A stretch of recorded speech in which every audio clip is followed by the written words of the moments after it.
Hey class, today we're learning about piecewise functions.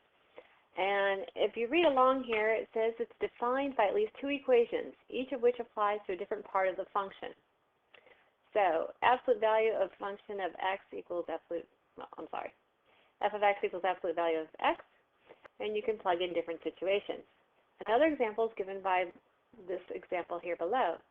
We have g of x equals 2x minus 1 when x is less than or equal to 1. So anytime you have a number less for x that's less than or equal to 1, you plug into this situation, 2x minus 1, that equation. Now, if you have x bigger than 1, you plug it into this. So for example, if I have a negative 1, a 0, I have to plug into 2x minus 1.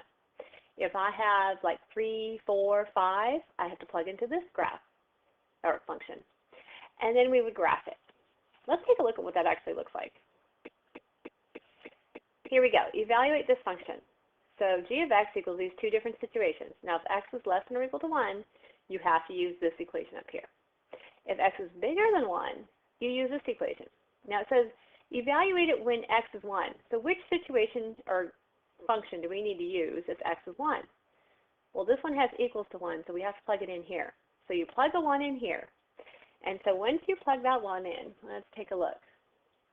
We plug the 1 in right there, right?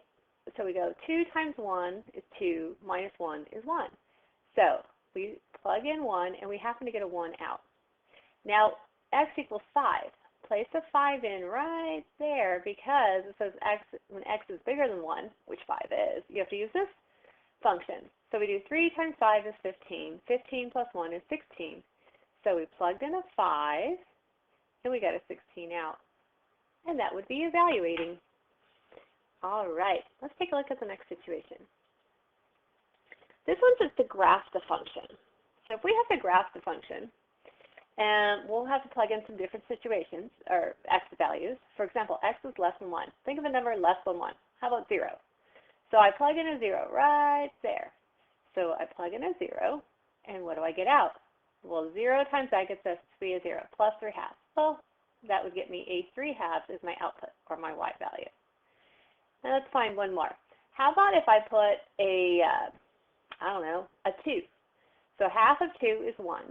1 plus 3 halves would be, let's see, 5 halves, which would be 2 and a half. So we have, if we plug in a 2, we get 2 and a half out. I'm trying to write this pen doesn't work so well. Okay, so we could use these 2 points and graph it. Now, if x is greater than or equal to 1, we have to use this situation. So let's say we plug in a 1.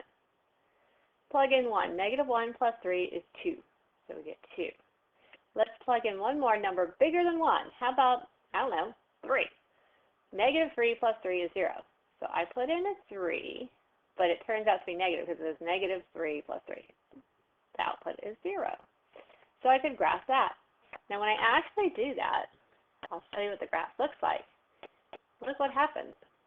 On the left side of 1, it's an upward slope. On the right side of 1, it's a downward slope. Now, they have a solid circle here only because you can place a 1 in and you get 1, 2. Now, if I had only drawn the left side of the graph, I would have an open circle there because x is not equal to 1 on that situation. All right. Let's have you guys try one. I want you to evaluate this function. Okay, so it says when x is 4. And then you're supposed to graph the function. So you have to do 2 situations. When x is 4, make sure you plug it in. Oh, look, it's right there. You've got to go in there. And then when you're finished with that, pick points less than 4 for this situation and 2 points greater than 4 for this situation and graph it. Pause your video and give that graph a try. Welcome back. This is what you should have done.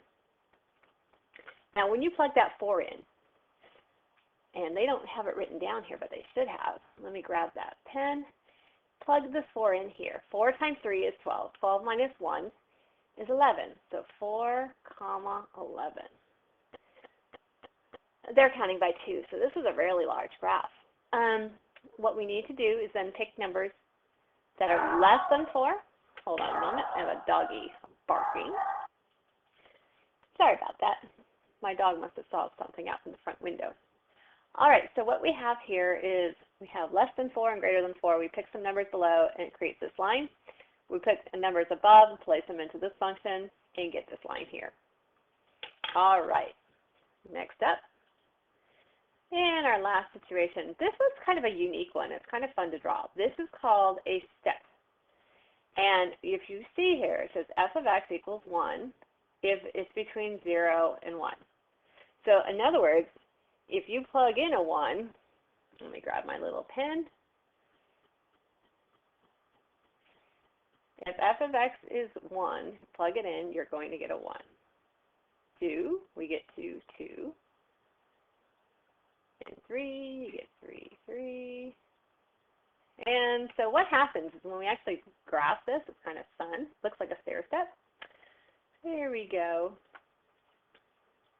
So when you plug in your 1, you get a 1 out. So you have 1, and you draw a line. And notice there's an open circle there. Now that open circle indicates that f of 1 is not actually going to be 1, but it's going to be close to it. And then when we go plug in your 2, you put a solid circle there, but an open circle at the 3, because it doesn't quite, I'm sorry, at the 2, so it doesn't quite approach the 2. And so on. So it looks like a little stair step. Kind of fun. All right. Well, that's it for today. So I will see you all tomorrow and explain this better. When we have to reverse the situation, when I give you the graph, you have to come up with the equation. See you tomorrow.